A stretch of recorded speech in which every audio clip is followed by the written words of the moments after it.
আপনার একটি শেয়ারে বেঁচে যেতে পারে একটি প্রাণ। আমার পিছনে যে যাকে দেখছেন তিনি আসলে মৃত্যুর শেষ প্রান্তে দাঁড়িয়ে আছে। তার আসলে খুবই সিরিয়াস অবস্থা। তিনি তার যে পেটের যে সমস্যা, তিনি যে বায়ুপথ যে নাড়ি বলে সেটা আসলে পচে গেছে। পচে যাওয়ার কারণে তার আসলে এইখানে একটা ব্যাগ বেঁধে দেওয়া হয়েছে এবং এইটা হচ্ছে কত মাস আগে করা হয়েছে অপারেশনটা?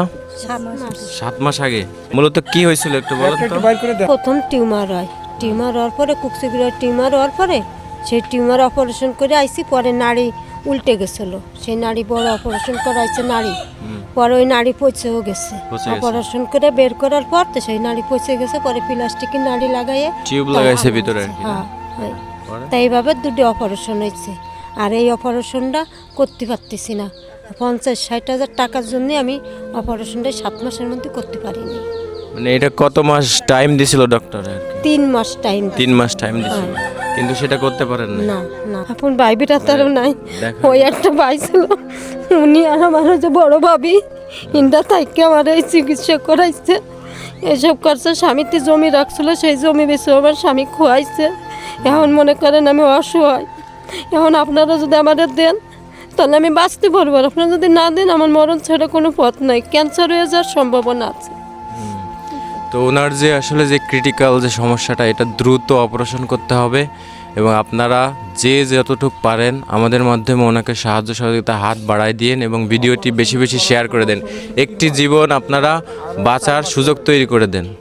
আমরা এই ভিডিওর মাধ্যমে আশা করি যে ওনার যে অর্থটা লাগবে সেটা আমরা সংগ্রহ করব এবং ওনার যে অপারেশনের শেষ থেকে শুরু পর্যন্ত ইনশাল্লাহ থাকবো। আমার হাতে হচ্ছে যে ডাক্তারের যে রিপোর্টগুলো আছে, সেই রিপোর্টগুলো আছে সেগুলো সবগুলো আসলে আমরা দেখছি যে উনি যে অপারেশনটা করছে, প্লাস হচ্ছে যে যত টাকা লাগছে এবং পরবর্তী যে অপারেশনের টাকা লাগবে সব কিছুই আমরা আসলে ঘেটে দেখছি। আসলে সব কিছুই সত্য।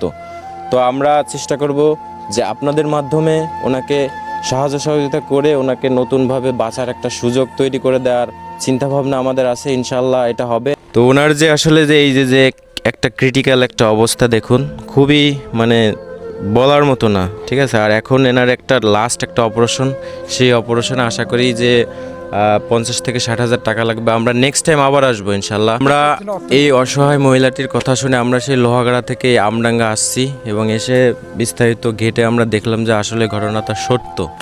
পরবর্তীতে আমরা ডিটেল জেনে তারপরে এই ভিডিওটি ধারণ করতেছি। অর্থাৎ দেশ এবং প্রবাস থেকে যারা ভিডিওটি দেখবেন অবশ্যই শেয়ার করে দিবেন এবং যে যা পারেন আমার মাধ্যমে ওনাকে একটু সাহায্য করুন। আপনাদের একটু সাহায্যে দেখা যেতে পারে যে ওনার প্রাণটি কি বেঁচে যাবে এবং উনি একটু হাঁপ ছেড়ে বাঁচতে পারবে। আপনি আসলে মূলত কি করেন এখন বর্তমানে? এখন আমি বর্তমানে ভিক্ষা করি। মানে এই অপারেশনের জন্য কি ভিক্ষা করতেছেন? হ্যাঁ, আমি ভিক্ষা করতেছি, কিন্তু কোনো লাভ হচ্ছে না। না, লাভ হচ্ছে না। আজকে আসলে উনি বেরিয়ে যেত, ওনাকে বলা হয়েছে যে আপনি আসলে থাকেন আজকে, তা উনি রয়েছে, যে কারণে আমরা এসে ওনার আসলে এই ভিডিওটি করতেছি।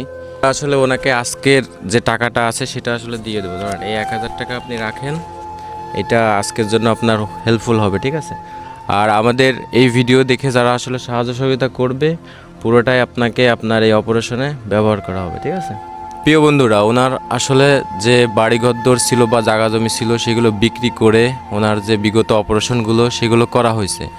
এখন এই লাস্ট অপারেশন এইটা যদি না করা হয় ওনার আসলে ক্যান্সারে রূপান্তর হবে এবং উনি দেখা যাবে যে এই দুনিয়াতে আর থাকবে না। তো আপনাদের সদয় অনুভূতি যারা যে যেখানে আছেন ওনাকে সাহায্যের হাত বাড়িয়ে দিন আমাদের মাধ্যমে। আমরা যতটা সম্ভব ওনাকে সাহায্য সহযোগিতা করে ওনার যে অপারেশন আছে এটা করাবো ইনশাল্লাহ। ভিডিওটি বেশি বেশি শেয়ার করে দেন এবং একটি অসহায় হতদরিদ্র তাকে বাঁচার সুযোগ তৈরি করে দেন। ভালো থাকবেন, সুস্থ থাকবেন, আল্লাহ হাফেজ।